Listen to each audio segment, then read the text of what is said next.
We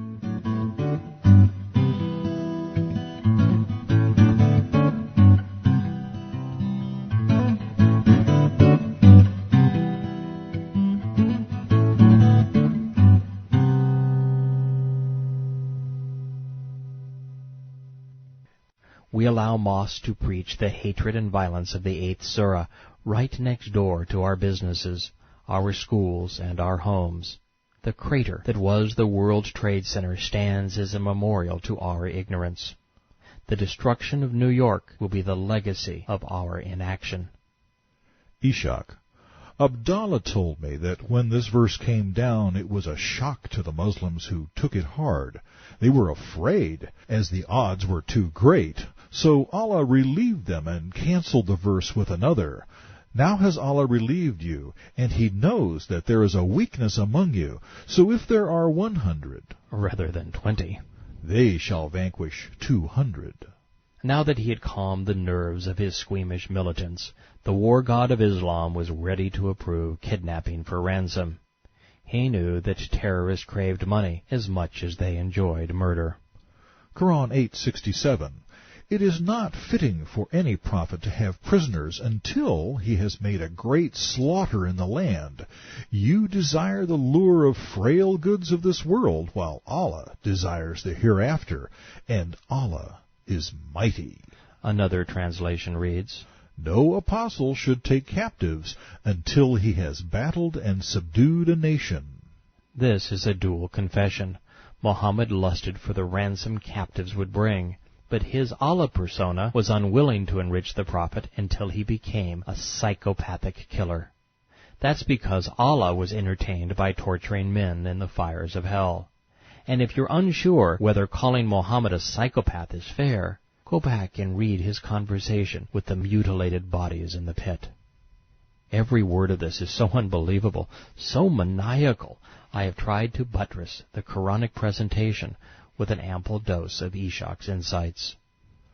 Allah said, No prophet before Muhammad took booty from his enemy, nor prisoners for ransom.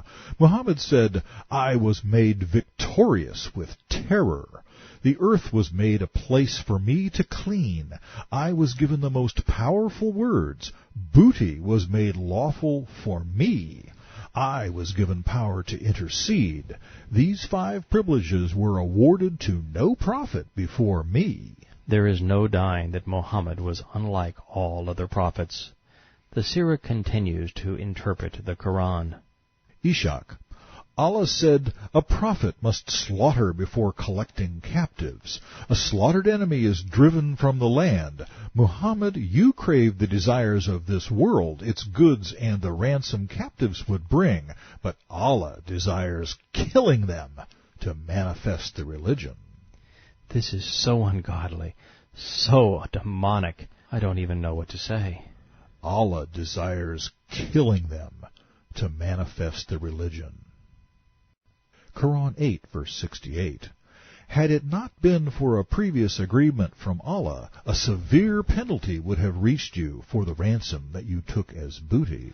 In other words, the prophet was given a special dispensation. Since he had shown himself worthy and been willing to slaughter his kin, ransom was his just reward. Imagine that. But since you're my boy, revel in the loot, celebrate the butchering of your kin, turn your murderers into martyrs. Koran 8, verse 69. So enjoy what you took as booty. The spoils are lawful and good. Once again, this is demonic. Satan is the only spirit capable of not only authorizing thievery, but actually calling it good. And it was good from his perspective, because it seduced men to act badly. The Hadith agrees. Ishaq, Allah made booty lawful and good. He used it to incite the Muslims to unity of purpose. So enjoy what you have captured. The following is hideously out of character for the author of this surah. As such, it's part of the deception. Fear Allah, for Allah is forgiving, merciful.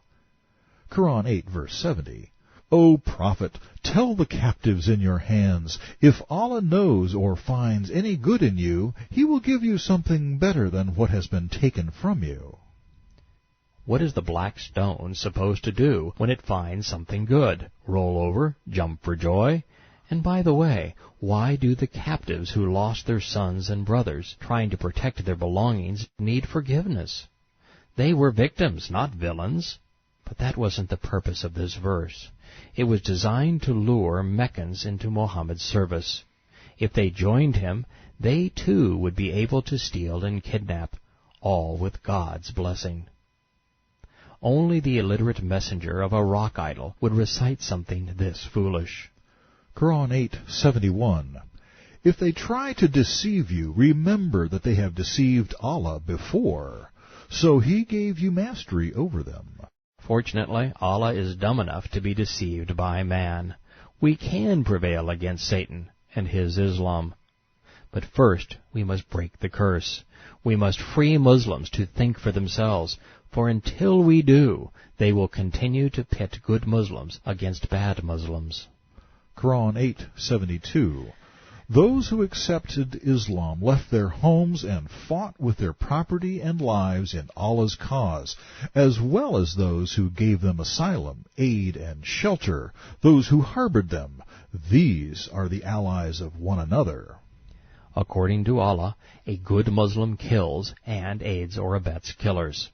That explains the Taliban. What's more, a good Muslim is a suicide bomber. They sacrifice their life and property in Allah's cause.